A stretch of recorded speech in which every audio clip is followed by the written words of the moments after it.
Bueno, nuestro equipo va a trabajar las emociones.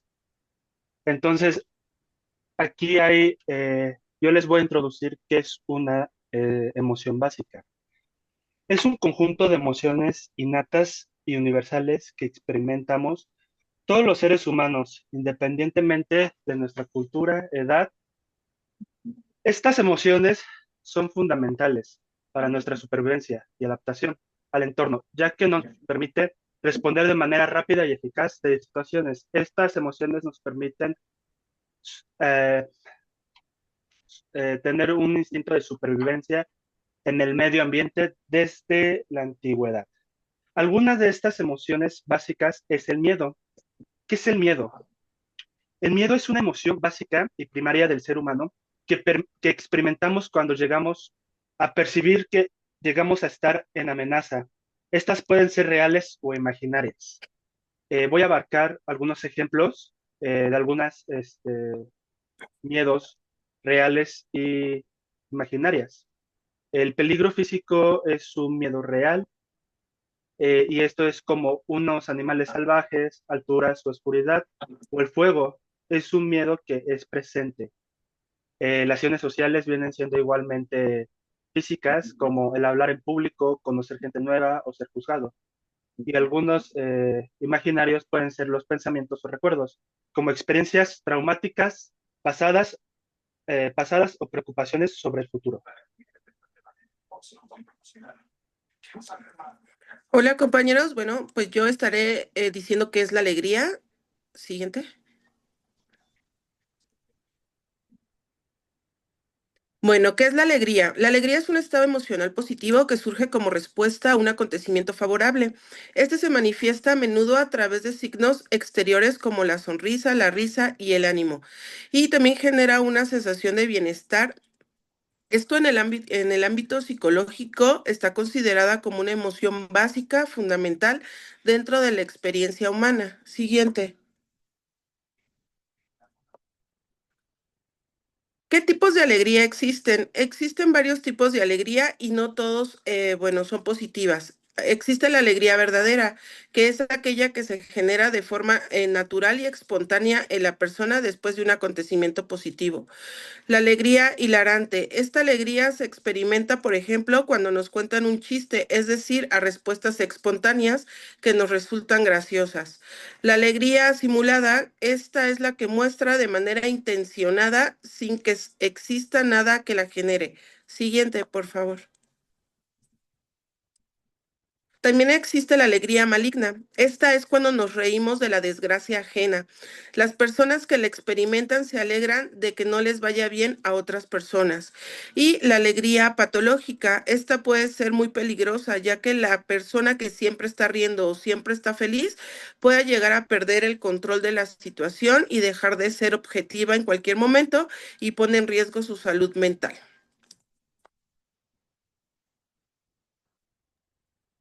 Sorpresa. Cámbiale, compañero, por favor. La sorpresa es considerada una emoción básica por varios psicólogos y teóricos de las emociones. Uno de los principales en clasificarla fue Paul Ekman. ¿Cuáles son las características de la sorpresa? La duración es la más breve de todas las emociones, dura escasos segundos, desaparece y se funde en el miedo. La función adaptativa permite reaccionar rápidamente ante eventos inesperados, ayudando a procesar nueva información. Puedes cambiar, por favor. Y las expresiones faciales son los ojos se abren como platos, las cejas se elevan y la mandíbula cae, abriéndose la boca. La causa se puede producir ante un estímulo inesperado, ya sea positivo o negativo. ¿Puedes cambiarle, por favor?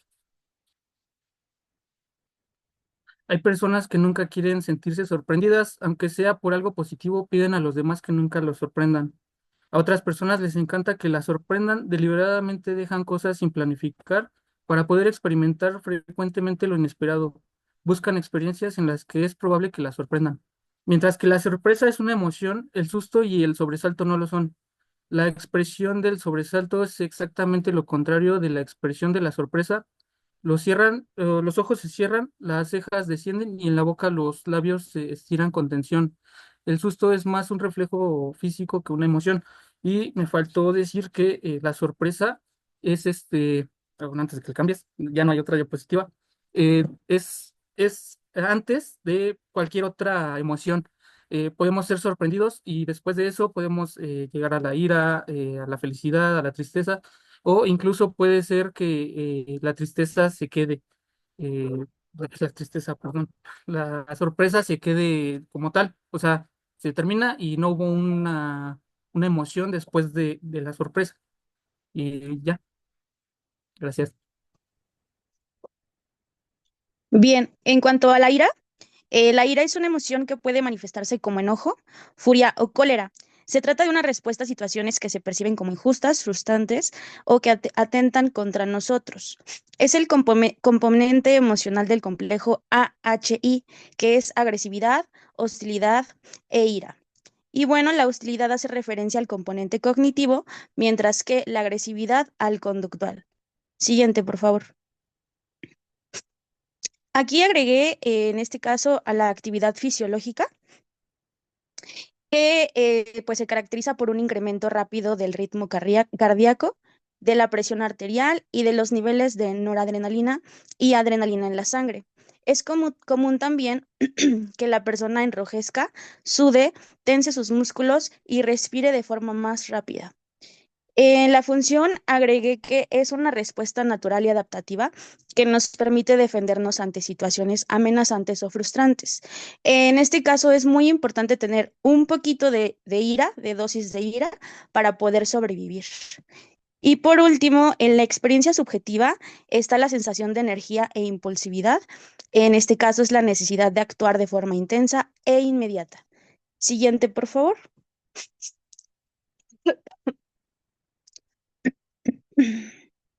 Por último, agregué la ira y sus consecuencias. En este caso, la ira no está asociada a ninguna enfermedad concreta, pero puede ser indicadora y predisponer a trastornos afectivos de la personalidad. También agregué las estrategias para controlar la ira.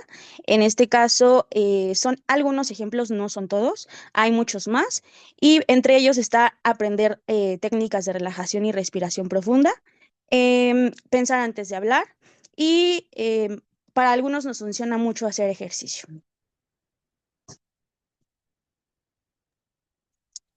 Bueno, yo les voy a hablar de la tristeza. La tristeza, siguiente, por favor. La tristeza es una emoción humana universal que surge como respuesta a la pérdida, al dolor o a la frustración.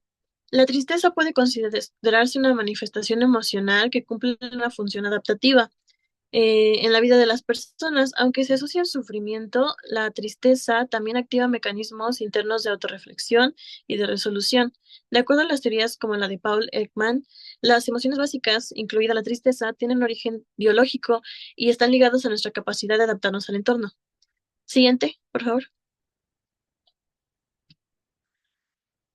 Cuando una persona experimenta tristeza, se puede ver en el cuerpo una disminución de energía, una menor disposición a la acción, cambios en la expresión facial, lágrimas y caída de los hombros o mirada hacia el suelo. Esto va a requerir una interiorización de la emoción. Siguiente, por favor. Por lo tanto, la tristeza es un mecanismo de autorregulación que permite a las personas reevaluar la situación y encontrar nuevas formas de afrontar los retos. Sin embargo, cuando la tristeza se puede prolongar, puede caer en la desesperanza o incluso en una depresión si se hace patológica.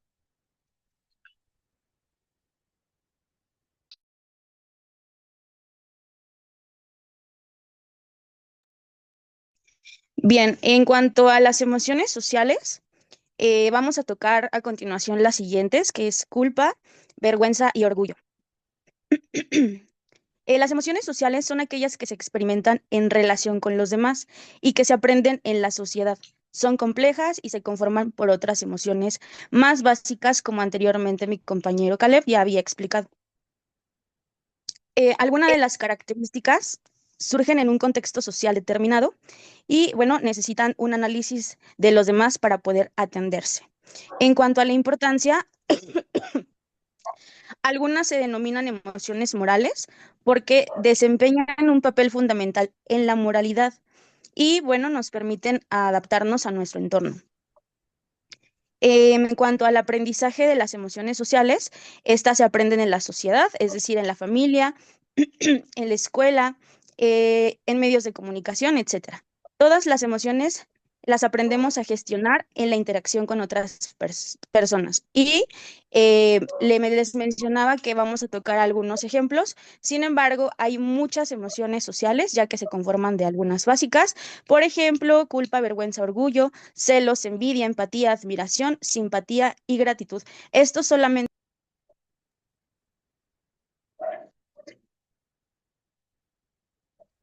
Bueno, la culpa. La culpa es una emoción, una persona percibe que ha violado o ha transgredido sus propios estándares éticos o sociales o sus valores personales, causando daños o a sí mismos. En su función primaria, la culpa tiene un propósito adaptativo, que es al experimentar la culpa, la persona se enfrenta a la necesidad. Siguiente, por favor. A la necesidad de corregir su comportamiento, evitar el daño a los demás y restaurar la coherencia de sus valores internos y externos. Sin embargo, la culpa se lleva si la culpa se lleva a un estado permanente, puede desembocar en trastornos de ansiedad, trastornos de estrés postraumático o incluso en la depresión. Siguiente. La culpa también puede ser vista como un mecanismo de conexión social. Al sentir la culpa, las personas pueden reconocer el impacto en sus acciones, en los demás y en consecuencias puede reparar las relaciones dañadas. Cuando se experimenta la culpa, normalmente es para rehacer o sanar las cosas que han hecho estas personas. Ya. Vergüenza. Siguiente, por favor. La vergüenza es una emoción social que se siente o manifiesta cuando nos sentimos mal de nosotros mismos. Se puede manifestar de diferentes maneras, que pueden ser físicas o emocionales. Se sienten necesidad, no ser digno de amor o aprecio. Su origen es diverso y puede ser cuando se percibe que se es tratado como insuficiente y esto viene desde la infancia. Hay diferentes tipos de vergüenza. La patológica, esta se recibe como una crítica. La interna es cómo me veo, cómo me percibo, cómo me siento. La externa es cómo me ven los demás, cómo me perciben, qué piensan de mí. La vergüenza ajena es cómo veo a los demás, cómo los percibo, cómo asumo como parte mío lo que aparentemente es un error que están cometiendo. Una persona que tiene vergüenza normalmente se comporta con rabia de formas diferentes, comportamientos de recriminación. La vergüenza se siente o manifiesta en todo el cuerpo. El cerebro envía las señales al resto del cuerpo cuando se experimenta la vergüenza. Las áreas que están involucradas a nivel cerebro son los cuneos, y estos se encargan del control de los cambios voluntarios. Atención, la corteza prefrontal se encarga del razonamiento moral y los juicios sobre uno mismo. La ínsula prefrontal se encarga de las sensaciones viscerales del cuerpo. El sistema nervioso simpático, el cuerpo reacciona como si estuviera frente a algo que le ocasiona peligro. Las características de la vergüenza. Es una relación negativa que se dirige hacia uno mismo. Se pretende y aparece más tarde en el desarrollo evolutivo, principalmente de los niños y hasta la edad adultez. Se origina a partir del sentimiento de vulnerabilidad de uno mismo frente a los otros. Se relaciona con la culpa y el orgullo. Unos de los síntomas son rubor, mirada baja, tensión muscular, encorvamiento, alejamiento, incomodidad, la sensación de baja autoestima, evitación, autocrítica, ansiedad. Otras son como náuseas, sudoración, temblores, pánico, falta de aliento. Dentro del valor social y psicológico, se puede facilitar la convivencia social, prevenir el comportamiento antisocial, fomentar el aprendizaje moral y social. Puede desempeñar un papel crucial en el crecimiento y desarrollo de la persona. Las estrategias que se pueden seguir son autocompasión, aceptación, cuestionar los pensamientos negativos, autorreflexión, poner humor a la situación, empatía y comprensión. Otra diapositiva, por favor. La siguiente, por favor. La vergüenza es una emoción de situaciones distintas. Lleva un proceso que requiere tiempo y esfuerzo, guiado por un psicólogo. Aceptar la vergüenza, reconocerla y aceptarla como parte de nosotros mismos.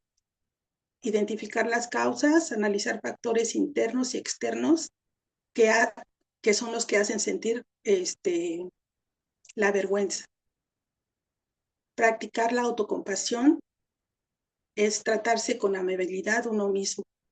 Cuestionar los pensamientos negativos es evitar pensamientos autocríticos y exageraciones.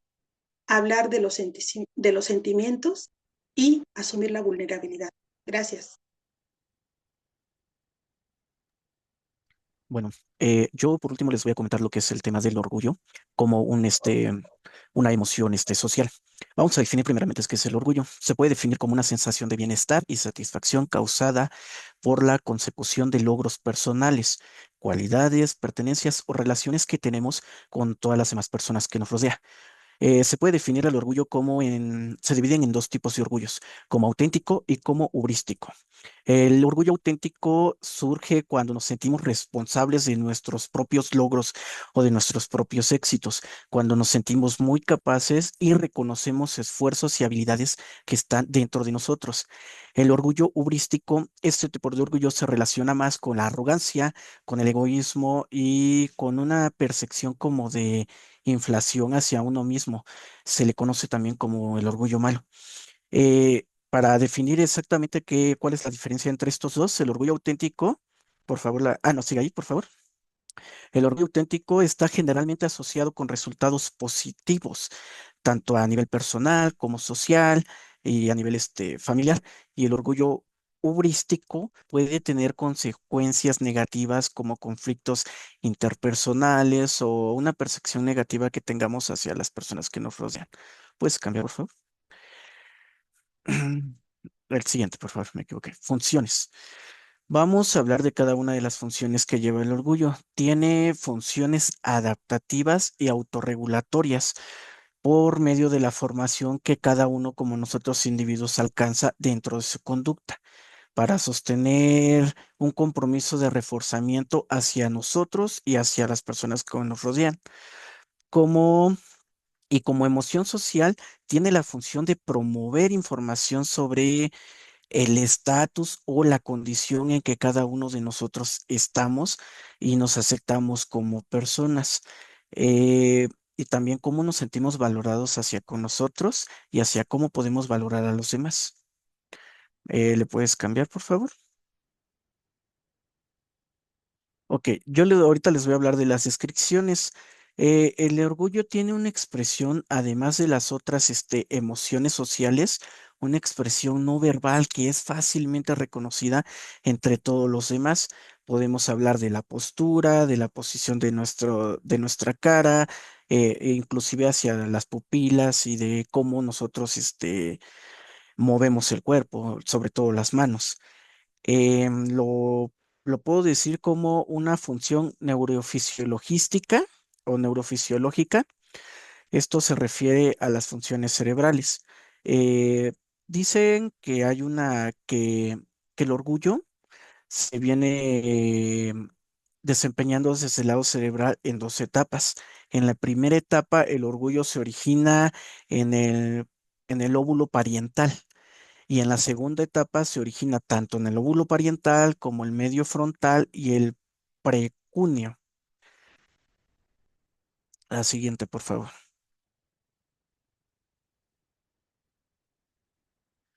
Ahora les voy a hablar de lo que son los efectos del orgullo o de ser una persona orgullosa.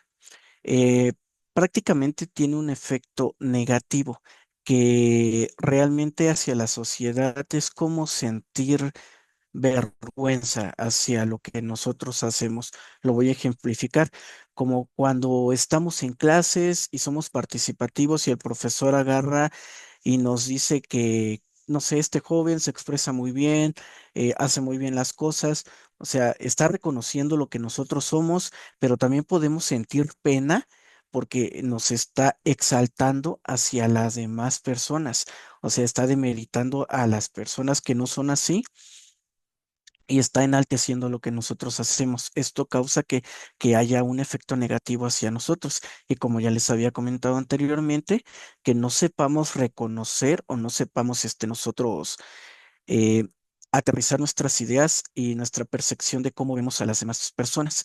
Puede tener otro efecto positivo como un indicador de logro, que esto es un reconocimiento al buen desempeño y rendimiento que nosotros tenemos como un sentimiento de simetría e igualdad con los otros. Esto quiere decir que podemos eh, ver lo que los demás tienen como positivo y poder ser parte de ellos y también de sus logros. Nos sirve como parte de la seguridad, nos da motivación, sensación de expansión corporal. Esto se refiere a que como cuando nos sentimos orgullosos y sacamos el pecho, eh, aumentamos más el tono de voz, etcétera, nos da mucho bienestar y pues en algunas sensaciones positivas podemos ser altruistas hacia las demás personas. Ok, ya una vez hablando de este último eh, emoción, puedo concluir que hay diferentes tipos de emociones que van controladas directamente desde nuestro sistema neurológico y unas que son explotadas directamente como el desempeño que tenemos hacia con la sociedad, como las que ya había mencionado mi compañera Denise, que son culpa, como lo mencionó Alicia, que son vergüenza, y como lo que yo les acabo de explicar, que es el orgullo. Con esto damos, creo, terminado la participación de todo el equipo y les agradecemos su atención.